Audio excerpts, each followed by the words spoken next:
हाँ जी। हमारे साथ में एक कुलविंदर जी चौहान जी भी जुड़े हुए हैं, इनकी भी समस्या ले लेते हैं। कुलविंदर जी, आप क्या हमें सुन पा रहे हैं? हाँ जी सर, हाँ जी। हाँ जी, पहले सर हेलो आप बताइए कैसे हैं आप? हाँ जी कुलविंदर जी, आप कैसे सर, हैं? बढ़िया हूँ मैं अच्छा हूँ सर। कहाँ से हैं कुलविंदर जी आप? सर मैं आगरा से बात कर रहा हूँ। अच्छा अच्छा अच्छा। कुलविंदर जी, आपकी क्या क्या समस्याएं हैं, थोड़ा सा आप विस्तार पूर्वक बताएं, सर हमारे साथ में मेरी पहले से। मेरी मेरी समस्या पेमी इंडिया के बारे में है। अच्छा पेमी राहुल इंडिया जी, की मेरी हाँ जी हाँ जी, शेखर राहुल जी जी बोलिए। पेमी। मैं कुछ बोलना चाहता हूँ बीच में। हाँ हाँ बोलिए। अभी जो भी ये कैप्टन उपल साहब ने जो भी बोला पेमेंट ना करने को लेके, ठीक है, तो हमारा ग्रुप या जय जनशक्ति बिल्कुल भी किसी से नहीं कहता है कि आप पेमेंट ना करें। सही तरीका क्या है वो हम आपको बताते हैं। पेमेंट करना ना करना ये व्यक्ति का खुद का डिसीजन होता है, ठीक है। तो बिल्कुल कोई सर भी बिल्कुल। व्यक्ति इनके इनके जवाब को इस पॉइंट ऑफ व्यू में बिल्कुल भी ना ले कि हम किसी को ऐसा बोलते हैं कि आप पेमेंट ना करें, ठीक है। थैंक यू, कंटिन्यू कीजिए। बिल्कुल बिल्कुल जी, कंटिन्यू कीजिए कुलविंदर जी। हेलो हाँ जी हाँ जी, सर, कंटिन्यू मेरी कीजिए। मेरी प्रॉब्लम पेमी इंडिया के बारे में है। पेमी इंडिया वाले काफ़ी टाइम से मुझे फ़ोन कर रहे थे और मेल कर रहे थे कि आप जो है लोन ले लीजिए। मैंने उनको मना कर दिया क्योंकि मेरी अच्छी खासी सैलरी है, ना मुझे लोन की ज़रूरत थी। फिर अचानक से एक दिन मेरे अकाउंट में उन्होंने पैसे डाल दिए। मैंने उनको फ़ोन करके ही बोला, भैया पैसे क्यों आए हैं? फिर बोलते हैं नहीं, आपको वापस करने पड़ेंगे, तो आपको 4 या 5,000 रुपए और एक्स्ट्रा माँग रहे थे। मैंने कहा मैं क्यों दूँ? 7 दिन बाद फिर वो और माँगने लगे। वो डेली का 1,000 रुपए चार्ज करते हैं उसके ऊपर, है ना? और इसको बढ़ाते जा रहे हैं। 20-25,000 रुपए उन्होंने कर दिए। और पता नहीं उन्होंने फ़ोन को हैक करके सारा डाटा ले लिया और पता नहीं किस-किस को कॉल किया और धमकी भी दे रहे थे, ये भी कर रहे थे। इनका कोई रोहित राय है कंप्लायंस में, कोई भी, मैंने इनको मेल करी, तो उनका मेरे पास में रिप्लाई आया कि आप हमें प्रूफ़ दीजिए। मैंने उनको प्रूफ़ भेजे, तो वो कहते हैं कि हमारी कंपनी में एग्ज़िस्ट ही नहीं करते ये लोग। मैंने कहा चलो ठीक है। फिर मैंने प्राइम मिनिस्टर ऑफिस में कंप्लेंट करी, उन्होंने फिर आरबीआई को कंप्लेंट करी है, आरबीआई के पास फॉरवर्ड की है, बट आरबीआई ने भी उनके ऊपर जो भेजा है लिख के, अभी तो उसका कोई रिप्लाई दिया नहीं है आरबीआई को। आरबीआई ने मुझे भी कॉपी में रखा है उसको इसमें। अच्छा और अच्छा। उन्होंने पता नहीं किस-किस को, मेरे जो कॉन्टैक्ट लिस्ट में कोई मेरे सीनियर थे या फीमेल मेंबर थी जो हमारे साथ में काम करती है, मेरे नाम से इतने लोगों को कॉल किया, और ये रजिस्टर्ड ऐप है कहने के लिए, पेमी इंडिया। लेकिन इनका मतलब बिहेव, मतलब आप समझ नहीं सकते। और सोशली मुझे इतना लॉस हुआ है जबकि मेरा कोई फॉल्ट ही नहीं था, और मैं पैसे देने को तैयार हूँ जो उन्होंने डाले हैं उससे। मैं चलो ठीक है, उन्होंने 9300 रुपए मेरे अकाउंट में डाले थे और 7 दिन बाद मुझसे 12-13 हज़ार रुपए मांग रहे थे वो। मैंने कहा जो आपका अमाउंट है मैं आपको रिटर्न करने को तैयार हूँ। मेरे को एक चीज समझ में नहीं आया। आपने जो कहा वो तो ठीक है, लेकिन आपने एप्लीकेशन, आपने जैसे कहा कि आपका सैलरी अच्छा है तो आपको किसी प्रकार का लोन की जरूरत नहीं है, स्पेशली ये लोन एप्लीकेशन से। जी जी तो जी। आपने ये एप्लीकेशन डाउनलोड ही क्यों किया तब? मैंने डाउनलोड नहीं किया था। जैसे ये तो ऊपर बिना, पॉपअप आते हैं ना, अरे पॉपअप सर आते जी, रहते अगर हैं बिना जैसे। डाउनलोड किए आपका बैंक अकाउंट नंबर और बाकी डिटेल्स उन लोगों के पास कैसे चला गया? अरे अनूप बता जी तो एक रहा हूँ बार, पॉपअप। अनूप जी एक बार बात तो सुनिए उनकी पूरी। नहीं, हाँ मैं हाँ, वही मैं आरबीआई से ही पूछ बात रहा हूँ। मैंने आरबीआई से ही बात की है। और मैंने एक जो है क्या नाम है, सेव इंडिया फाउंडेशन करके, मैंने काफी लोगों से डिस्कस किया है फोरम के थ्रू। ऐसा कुछ लोगों के साथ में हुआ है, मैं अकेला नहीं हूँ ऐसा। पहले मुझे भी लगा था ये ऐसा कैसे हो गया, किसी ने मेरे जानने वाले ने डिटेल भेजी है, या मेरे घर परिवार से किसी ने कराया, किसकी शरारत है, किसी को मैंने यूपीआई पेमेंट किया है, कहाँ से गया। बैंक बैंक के भी ऊपर मैं चढ़ा, बैंक की भी मैंने कंप्लेंट करी बैंक, और क्या नाम है, उनको चेयरमैन को लिखा, मैंने डिटेल कहाँ से गई। लेकिन ये हो रहा है आजकल, और वो इतना प्रेशर बना देते हैं कि कुछ लोग पेमेंट कर भी देते हैं। ऐसी बात नहीं है, कुछ लोगों ने पेमेंट भी किया है। पुलिस के पास भी कंप्लेंट नहीं, है। मेरी नोएडा पुलिस कमिश्नर से ही बात हुई है इस बारे में, उनके पास भी कंप्लेंट है 3-4 ऐसी। लेकिन वो, उनका क्या दिक्कत है, क्योंकि ये आरबीआई रजिस्टर्ड है, वो कुलविंदर उस जी पर मैं आपकी डायरेक्ट बात से एक्शन ले एग्री नहीं पा करता रहे हूँ, हैं। ऐसे केसेस मेरे पास में आए हैं।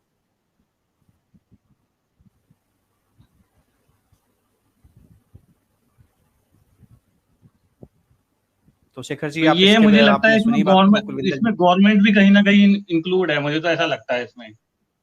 नहीं, मुझे मुझे ये समझ आया जो सर ने बताया कि मैंने इस ऐप को इंस्टॉल भी नहीं किया, इस ऐप को मैंने हाथ भी नहीं लगाया पेमी इंडिया वाले को, और फिर भी जबकि मैंने कोई डिटेल नहीं डाली और फिर भी इन्होंने मेरे अकाउंट पे पैसा डाल दिया। क्या आप ऐसा कहना चाह रहे हैं? हाँ जी, हाँ जी। अच्छा, ये अपनी समझ से बाहर है। अनूप जी, आपके समझ आया? अरे वही तो मैं भी पूछ रहा हूँ, तभी तो मैं पूछ रहा था कि ये कैसे, मतलब ये कौन सा नया फंडा इन लोग निकाल दिया है कि बिना कुछ डॉक्यूमेंट्स या बिना बैंक अकाउंट के कैसे कोई ट्रांसफर कर रहा है। ये एक नया तरह का स्कैम लग रहा है मेरे को। नहीं अनूप जी, देखो ये ऐसे नया स्कैम तरह तो का सामने आए हैं स्कैम है। इसमें इसमें हो सकता है कोई बैंक वाला भी इंक्लूड हो, क्योंकि उनको बैंक की सारी डिटेल पता है, कहाँ खाता है, ये भी बैंक अकाउंट नहीं, कौन सी ब्रांच में है, कब खुला है, सारा कुछ डिटेल है उनके पास में। हो सकता है कोई ना कोई बैंक से भी इसमें इन्वॉल्व हो। और एक बात मैं आपको और जोड़ना चाहता हूँ, आपने ये कभी जो भी है लोन एप्लीकेशन से, किसी भी लोन एप्लीकेशन से लिया है, किसी भी लोन एप्लीकेशन से? नहीं, किसी भी लोन एप्लीकेशन से नहीं लिया मैंने। किसी अच्छा। एनबीएफसी कंपनी से आपका पर्सनल लोन चल रहा है क्या? हाँ, मेरा क्या नाम है, आईडीएफसी से चल रहा है। आईडीएफसी नहीं, बैंक नहीं, एनबीएफसी एनबीएफसी जो से, नॉन बैंकिंग फाइनेंशियल कंपनी होती एनबीएफसी है। से मैं लेता ही नहीं, क्योंकि हमारी सैलरी अच्छी है तो हमें मिल जाता है बैंक से लोन आराम से। मैं क्यों लूंगा उससे, एनबीएफसी से। मुझे किसी ने, पता नहीं सच है या झूठ है, किसी ने बोला कि पेटीएम के थ्रू जाता जाता है, पेटीएम आप यूज करते होंगे। मुझे नहीं पता ये कैसे हुआ। और पुलिस भी कहीं ना कहीं जो है ना दबाव प्रेशर में है, क्योंकि ये जो है, इसका ओनर है जो योगेश शुक्ला, वो आरएसएस में है कुछ ना कुछ वो। मैं गया था कमिश्नर के पास, मैंने मेल भी भेजी, तो पहले कह रहा है कि आप पहले आरबीआई के पास जाओ, आरबीआई क्या कहता है, क्योंकि आरबीआई रजिस्टर्ड है, उसके बाद हाँ, फिर हम एक्शन लेंगे इसके ऊपर।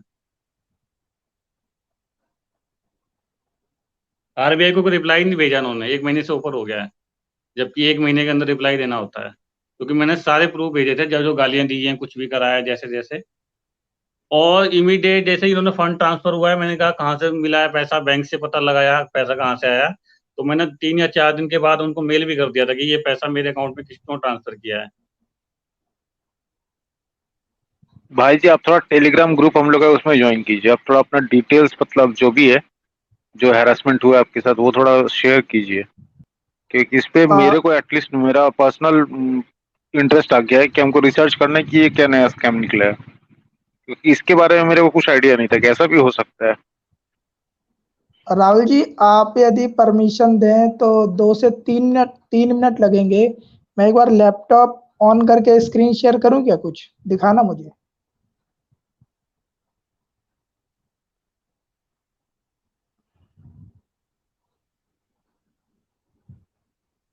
हेलो। राहुल सर ऑनलाइन हो?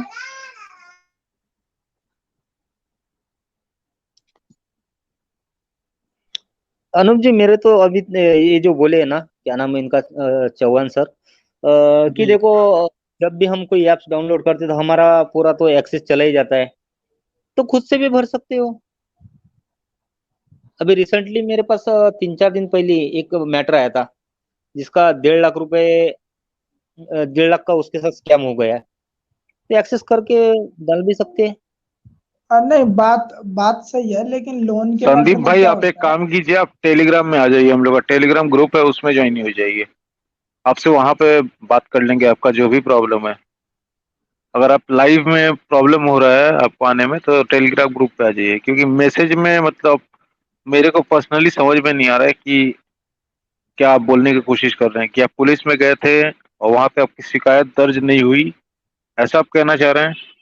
फिर पुलिस उन्होंने, में, फिर आपने हाँ कहा नहीं, पुलिस मेरे मेरे कमिश्नर साहब से बात हुई थी, नोएडा के पुलिस कमिश्नर नहीं साहब नहीं, से, उनका आपसे नहीं, नंबर। संदीप संदीप गोस्वामी एक चैट में है, उनसे बोल रहा था सर जी। आप कंटिन्यू कीजिए, आप कंटिन्यू कीजिए। आप टेलीग्राम ग्रुप पे ज्वाइन हो जाइए, चौहान साहब जी। और हमारे संदीप गोस्वामी, आप टेलीग्राम ग्रुप में ज्वाइन हो। अनुप जी, आपका माइक ना बार बार म्यूट हो रहा है बीच बीच में।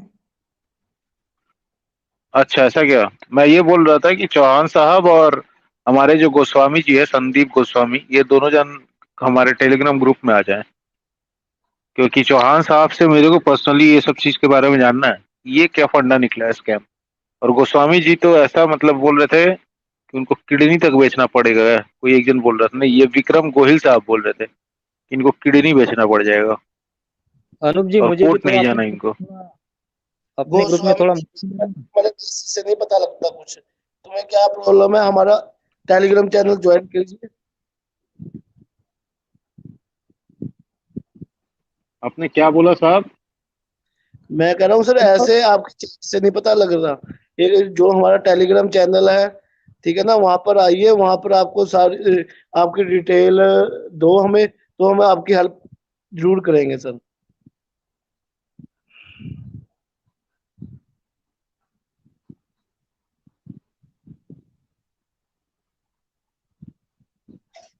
राहुल सर, सुन रहे हो क्या आप?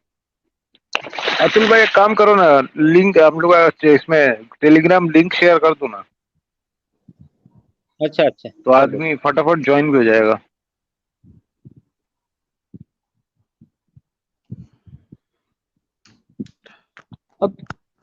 अनूप भाई, ये मेरे को उनकी कुलविंदर जी की बात नहीं हजम हुई।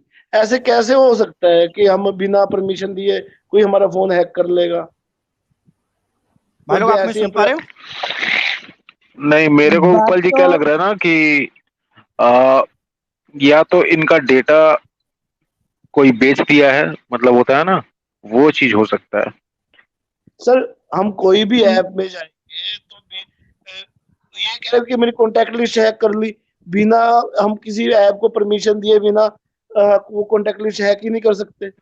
इन्होंने कोई अरे आजकल सिर्फ लोन एप्लीकेशन ही नहीं, बहुत सारे ऐसे एप्लीकेशन है जो आपका हर एक चीज का परमिशन मांगता है। बहुत सारे ऐसे एप्लीकेशन है ऐसे तो सर आप आजकल। फेसबुक भी हेलो हेलो, मांगता आपकी आजकल है। बात क्या सुन हो पा रहा रहे है हैं ना सभी लोग? कि आजकल क्या हो रहा है कि गेम भी कुछ कुछ ऐसे गेम्स भी आने लगे हैं कि आप गेम इंस्टॉल कीजिएगा तो या तो परमिशन ले रहा है, या तो पता नहीं उन लोगों के साथ क्या हिडन फाइल रहता है, उससे आपका फोन का डेटा जाते रहता है। बहुत सारा गेम बोलिए, कोई भी एप्लीकेशन बोलिए, किसी पे भरोसा करने लायक नहीं है। आपका फोन का डेटा मतलब कभी भी बहुत ही रिस्क पे है। और यही तो है रिसर्च लेकिन करने का मेरे को, आप लोग मुझे सुन पा रहे ये हो? कैसे हो रहा है ये। जी जी जी राहुल सर, सुन पा रहे हैं। लेकिन एक अच्छा, बात एक बात माननी बताओ पड़ेगी यार। पेमी इंडिया वालों की। मैं कह रहा था एक बात हाँ, कंटिन्यू माननी कीजिए सर। पड़ेगी पेमी इंडिया वालों की कि जिगर इतना है, बिना व्यक्ति से बातचीत किए इन लोगों ने पैसा डाल दिया और इतना इन्हें कॉन्फिडेंस है कि हम निकाल लेंगे, डबल निकाल लेंगे वापस। मानना पड़ेगा। अतुल भाई देखो, को जिगरे देता वाली हूँ। बात तो अतुल है ही भाई, सर ये। कॉन्टेक्ट लिस्ट है ना, राहुल तो सर कुछ भी आपकी कर आवाज सकते। बहुत कम आ रही है। अब भी कम आ रही है क्या अनूप भाई? अब सही सही है, नहीं है, अब अब सही सही ठीक है। है, अब ठीक है। अब ठीक। अच्छा अच्छा अच्छा। लेकिन बड़े अफसोस की बात है यार, ऐसे कैसे पैसा डाल सकता है कोई भी? देखो, सीधी सी बात है, पैसा डालने के लिए व्यक्ति को डॉक्यूमेंटेशन की तो आवश्यकता होगी, राइट? अब इस पे ध्यान देना पड़ेगा। ये कह रहे हैं कि किसी एप्लीकेशन को इन्होंने डाउनलोड भी नहीं किया, तो ऐसे तो यार पैसा डालना नामुमकिन है। इस पे थोड़ा सा ना पता लगाना पड़ेगा आखिर मामला क्या है ये। तो इन्हें आप टेलीग्राम ग्रुप में लो और वहां पर देखो, इनसे एविडेंसेस लो। हम डायरेक्टली फिर बात करते हैं ना पेमेंट इंडिया से, आखिर मामला क्या है। सर क्योंकि बगैर हम जो चीजों को शेयर देखे हुए मार्केट में विदाउट। जो स्टॉक सर हम स्टॉक मार्केट में जो इन्वेस्ट करते हैं ना, तो स्टॉक मार्केट में एनएससी के थ्रू, आपको याद होगा इंदौर वगैरह से जो कॉल आती थी, वहां से हमारा सारा डाटा चला जाता है, बैंक डिटेल भी चली जाती है, और हमारे आधार कार्ड, पैन कार्ड, आओ, केवाईसी मैं सब समझ गया हमारे चले समझ गया। जाते हैं। मैं समझ गया। यानी कि जिस पे आप कहें उन्होंने डाटा बेचा है, तो उन्होंने डाटा सेल किया है, तो उसके किसने बाद डाटा इन्होंने ऐसी बेचा है? हरकत करी है। हाँ हाँ, हाँ हाँ ये हाँ। यहाँ से हुआ है। वही तो कह रहा है, किसी भी एप्लीकेशन को डाउनलोड करे बगैर ऐसे नहीं हो सकता। तो उन्होंने डाटा आपका सेल किया है, ठीक है। तो इस पे अब क्या कर सकते हैं? फर्स्ट ऑफ ऑल तो आपने बताया ये कि आप कंप्लेंट कर चुके हैं, लेकिन आपने जो मुझे जी। यहाँ पर बात कही कि कमिश्नर जी ध्यान नहीं दे रहे, उन्होंने मना कर, मतलब ऐसे एक्शन लेने के लिए उन्होंने कहा कि क्लियर मना पहले कर दिया, आरबीआई ऐसा कुछ। रजिस्टर्ड है, मुझे इनके बारे में नहीं पता क्या कर सकते हैं, पहले आप जो है आरबीआई के पास जाइए। और अब इसने रजिस्ट्रेशन ले रखा है, मैंने उनका एड्रेस भी बताया उनको, तो कह रहे हैं अगर वो नहीं नहीं, देखिए कुछ कहते हैं इसके ऊपर कुलविंदर जी, फिर मैं हम समझ एक्शन गया। लेंगे इसमें। कुलविंदर जी बात सुनिए। देखिए, जी आरबीआई जी। के लिए आप क्या कर सकते हैं? अगर कोई गलत, मतलब जो पॉलिसीज के लिए अगर और सब चीजें हैं, लेकिन आपने तो कंप्लेंट हरासमेंट को लेकर के कराई है ना, कॉन्टैक्ट लिस्ट वगैरह में कॉल करने के लिए लेकर कराई है ना, जी जी जी जी। राइट या रॉन्ग? जी। हाँ ठीक। जी हाँ तो जी। इसमें आरबीआई रजिस्टर्ड है, तो क्या वो गुंडागर्दी करेगी? क्या वो लोगों के साथ में गलत काम करेगी? कौन से कमिश्नर साहब हैं, जरा थोड़ा सा इनकी डिटेल दें और ट्वीट करो भाई इनको लेकर के, जरा टैग करते हुए कमिश्नर साहब को। ठीक है शेखर सर। भाई, आपको समझ में आता है कि कोई कमिश्नर साहब ऐसे बात कर सकते हैं भाई आरबीआई रजिस्टर्ड है, मैं एक्शन नहीं ले रहे? राहुल भाई आजकल होता तो बहुत कुछ है।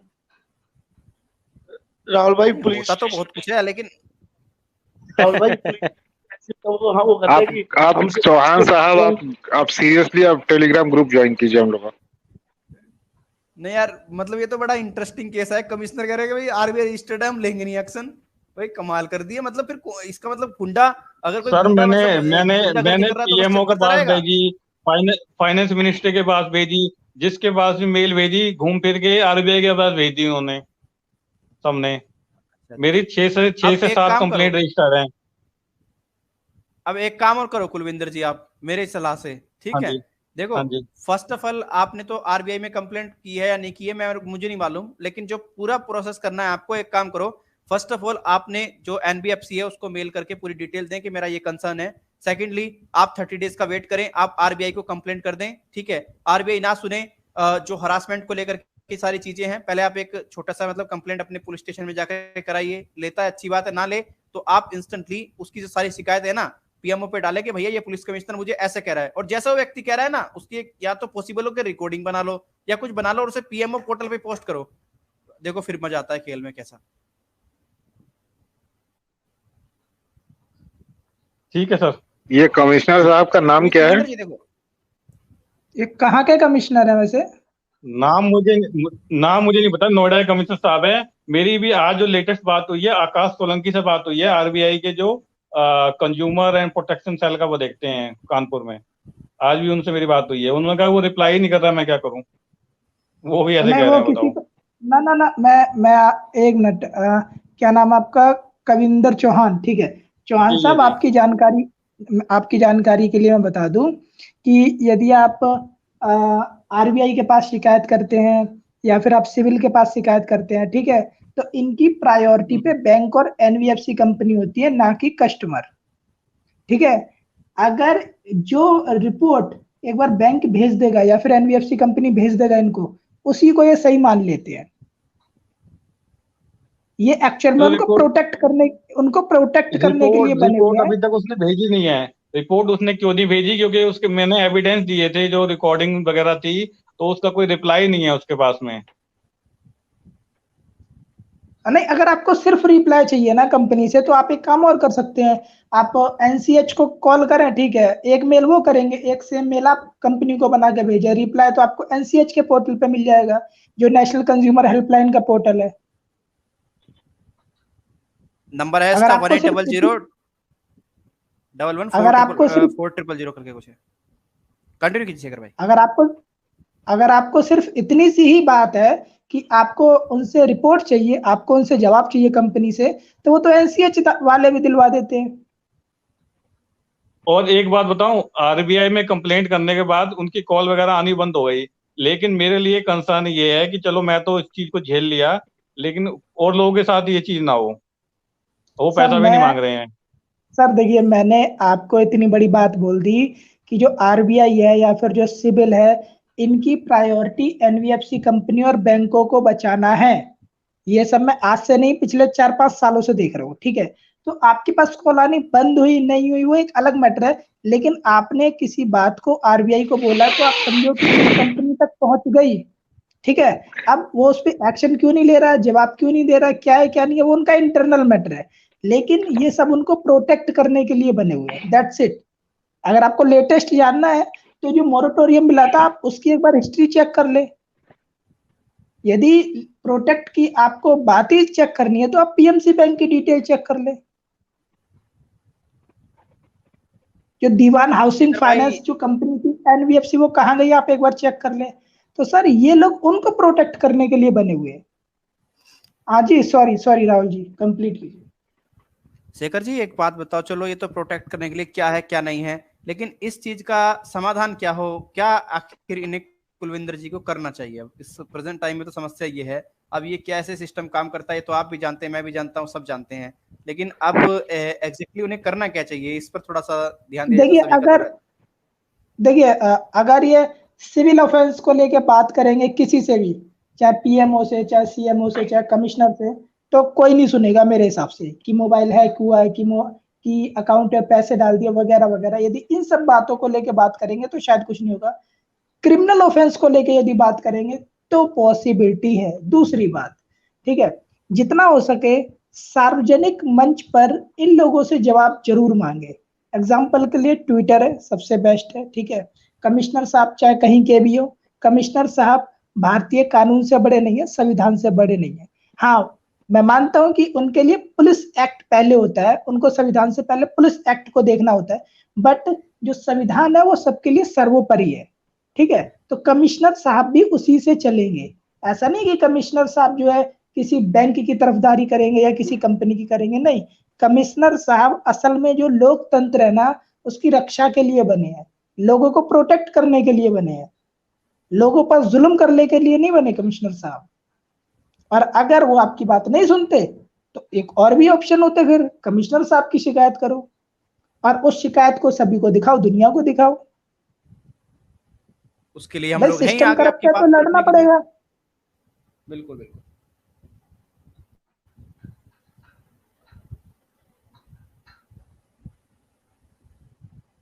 हेलो। हेलो। हाँ जी शेखर जी, जी बोलिए। जी चौहान साहब। ऐसा काफी लोगों के साथ हुआ है और ये मतलब कि बड़ा ही डेंजरस है कि हमारा डाटा जो है मतलब 10-10 रुपए में बिक रहा है हमारा डाटा। सर आज के समय में जो व्यक्ति की जानकारी है ना, बस वही जंग है। अगर तीसरा वर्ल्ड वॉर हुआ ना तो वो इसी को लेके होगा। सही कह रहे हो। अच्छा, मेरा एक और सजेशन है, ये आज की मतलब डेट एक में घर ओपिनियन है कि और अगर ये भाई जानकारी, साहब अगर भारत पे एक ऑफिस में जाए डायरेक्टली और वहां पे जाकर डायरेक्टली बात करे तो कैसा रहेगा? भैया पेमी इंडिया का भारत मैटर पे चल रहा है, भारत पे का नहीं है। ऑफिस में अच्छा, जाने में सॉरी, देखिए पेमी इंडिया, किसी भी सॉरी पेमी नहीं नहीं इंडिया का नहीं अंदर ऑफिस में जाने नहीं वो जाने। उससे उससे तो उससे नहीं अनूप जी, जो मुझे लगता है वो कोई समाधान नहीं है। वहां पर क्या है, ऑफिस उनका, लोग उनके, ठीक है, और जो सिक्योरिटी है वो उनकी, तो वहां पे बात बनती नहीं है। मैंने खुद बहुत सी कंपनियों के ऑफिस में जाके देखा है। हाँ, लास्ट लोग क्या करते हैं, भड़ास निकालने के लिए तोड़ फोड़ करके आ जाते हैं, लेकिन वो कोई सोल्यूशन नहीं है, उसे मैं सोल्यूशन नहीं मानता। अरे तोड़ फोड़ करने के लिए नहीं, अपनी समस्या वहां पे जाके फेस टू फेस बात करने के लिए। सर इतना सुनेगा तो कर कौन ही सकते वहां? हैं ना कि एज अ कस्टमर हम लोग जा रहे हैं, भाई हम कस्टमर है, तुमने हमको लोन दिया है, लेकिन हमने कभी लोन लिया ही नहीं, कभी अप्लाई नहीं किया, तो ये कैसे आगे हमको डायरेक्टली बात करना है जो भी वहाँ का एडमिनिस्ट्रेटिव हेड होगा। इतना तो बात कर ही सकता है, कौन सा तोड़ने फोड़ने के लिए बात हो रहा है, दंगा फसा थोड़ी ना नहीं सर, करना है। मुझे मुझे अनूप जी, मुझे ये सोल्यूशन सही नहीं लगता कभी भी। खास करके जब आपका उसी पार्टी से विवाद हो ना, तो आप उसके पैलेस पे ना जाओ, वो बेटर होता है। अनुप जी क्यों नहीं है उसका मैं आपको बाद में बताता हूँ। सही बोल रहे शेखर जी। नहीं, मैं as a bank, as a NBFC लेके सोच रहा हूँ, क्योंकि अगर हम लोग को अरे प्रॉब्लम सर, होता है तो हम लोग डायरेक्टली बैंक विजिट कर लेते हैं कि भाई ये सर प्रॉब्लम जी, है, ब्रांच मैनेजर से सर डायरेक्टली जी बात सर कर ये मैं, लेते सर ये बैंक नहीं है, ये बैंक नहीं है, ये सड़क छाप गुंडे हैं। बैंक का कोई हैं। भी एम्प्लॉय हैं। अरे ऐसा सर नहीं जी, करता। वो तो ठीक है, सड़क छाप गुड्डे उसके रिकवरी एजेंट है, राइट, लेकिन हम लोग सर जी एक मिनट हम अनूप लोग जी, एज अ एनबीएफसी अनूप जी मैं, भारत पे एज अ एनबीएफसी की बात कर रहे हैं हम, कि वहां पे जब हम्म। जाएंगे तो नॉर्मली बात कर ही सकते हैं, मेरे को लगता है। अनूप अनूप जी जी भी सड़क एक छाप मिनट, गुंडे ही, बैंक भी एनबीएफसी से कम नहीं है। वो भी जैसे मैं 70। मैं हाँ, एक मिनट हाँ, मैं अपनी बात कह लूं। देखिए, जो रही गुंडों वाली बात, तो मैं आपको आईसीआईसीआई के ऐसे मैटर बता सकता हूं जहां पर कि उन लोगों ने करोड़ों का फ्रॉड किया, करोड़ों का। लोन था lap loan against property, ICICI bank का मैटर था। करोड़ों का फ्रॉड किया और जब ग्राहक बैंक पहुंचा तो उल्टा उसे ही फंसा दिया, ब्रांच पहुंचा उसे ही फंसा दिया। मैं आईसीआईसीआई की बात कर रहा हूँ।